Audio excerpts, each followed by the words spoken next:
ద్వితీయోపదేశకాండము 7వ అధ్యాయము.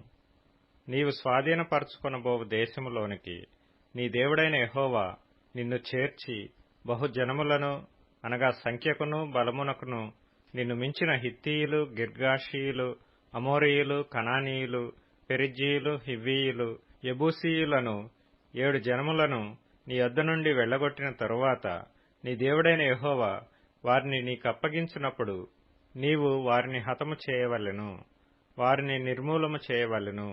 వారితో నిబంధన చేసుకొనకూడదు, వారిని కరుణింపకూడదు. నీవు వారితో వియ్యమందకూడదు.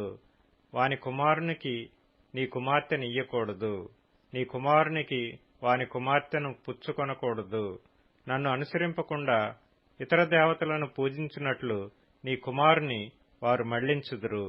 అందును బట్టి యెహోవా కోపాగ్ని నీ మీద రగులుకొని ఆయన నిన్ను త్వరగా నశింపజేయును.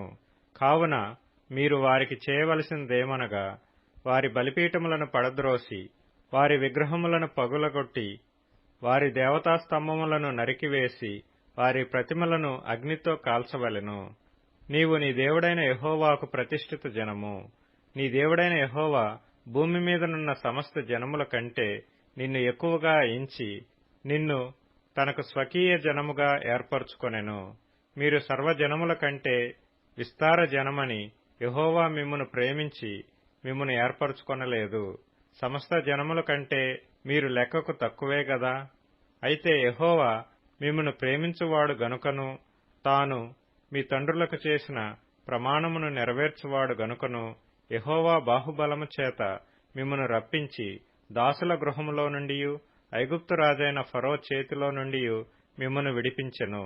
కాబట్టి నీ దేవుడైన యెహోవా తానే దేవుడనియు, తన్ను ప్రేమించి తన ఆజ్ఞలననుసరించి నడుచుకుని వారికి తన నిబంధనను స్థిరపరచువాడును, 1000 తరముల వరకు కృప చూపువాడును, నమ్మదగిన దేవుడననియు, తన్ను ద్వేషించు వారిలో ప్రతివానిని బహిరంగముగా నశింపజేయుటకు వానికి దండన విధించువాడనియు నీవు తెలుసుకొనవలెను.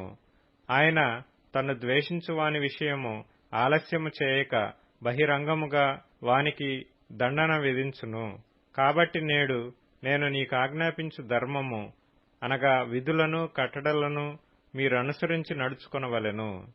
మీరు ఈ విధులను విని వాటిని అనుసరించి నడుచుకొనిన ఎడల నీ దేవుడైన యెహోవా తాను నీ పితరులతో ప్రమాణము చేసిన నిబంధనను నెరవేర్చి నీకు కృప చూపును.